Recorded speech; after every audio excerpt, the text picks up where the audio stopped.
friends, வணக்கம் and welcome to MS Sister சமையல். இன்னைக்கு நம்ம சேனல்ல என்ன பார்க்க போறோம்னா ஒரு கேரட் ஸ்வீட் சாலட் ரெசிபி தான் பார்க்க போறோம்.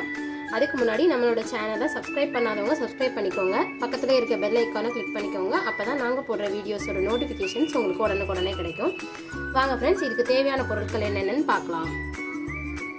தேவையான பொருட்கள் கேரட் நான் வந்து இந்த மாதிரி குட்டி குட்டியா துருவி எடுத்து வச்சிருக்கேன். இதுல வந்து பாதாம், முந்திரி பருப்பு, அப்புறம் உலர் திராட்சை வந்து கொஞ்சம் எடுத்து வச்சிருக்கிறேன்.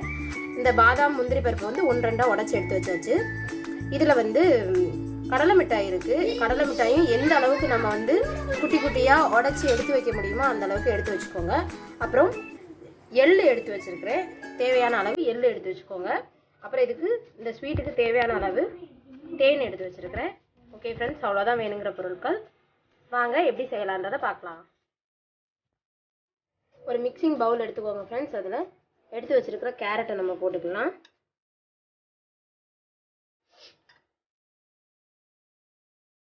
அதுக்கப்புறம் நம்ம இதில் எடுத்து வச்சிருக்கிற உலர் திராட்சை, பாதாம், முந்திரி பருப்பையும் இதோட சேர்த்துக்கலாம்.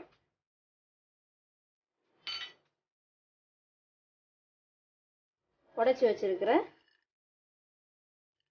கடலை மிட்டாயையும் இதில் சேர்த்துடலாம்.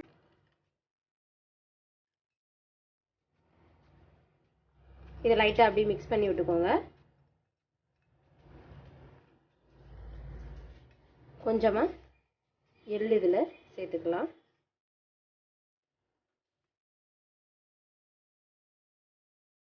லாஸ்ட்டாக இதில் தேவையான அளவு தேன் ஊற்றிக்கலாம்.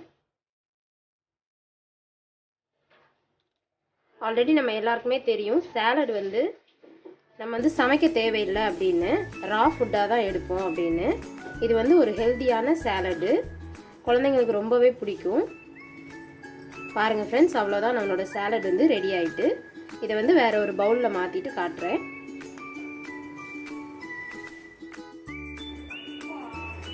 பாருங்கள் ஃப்ரெண்ட்ஸ், நம்மளோட கேரட் ஸ்வீட் சாலட் வந்து ரெடி ஆகிட்டு. ஸோ கலர்ஃபுல்லான கேரட் ஸ்வீட் சாலடை உங்கள் வீட்டு குட்டீஸ்க்கும் நீங்கள் செஞ்சு கொடுங்க. இதில் நிறையா ஹெல்த் பெனிஃபிட்ஸ்லாம் இருக்குது.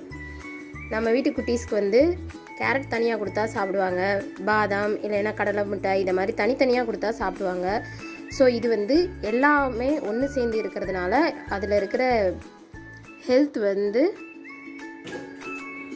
ரொம்பவே அதிகம், ஹெல்த் பெனிஃபிட்ஸு. பாருங்கள் ஃப்ரெண்ட்ஸ், நீங்களும் இந்த மாதிரி வித்தியாசமான சாலடு கண்டிப்பாக வீட்டில் இருக்கிற குழந்தைங்களுக்கு கொடுங்க. ஓகே ஃப்ரெண்ட்ஸ், மீண்டும் வேறு ஒரு இன்ட்ரெஸ்டிங்கான ரெசிபீஸோடு உங்களை மீட் பண்ணுறேன். நன்றி, வணக்கம்.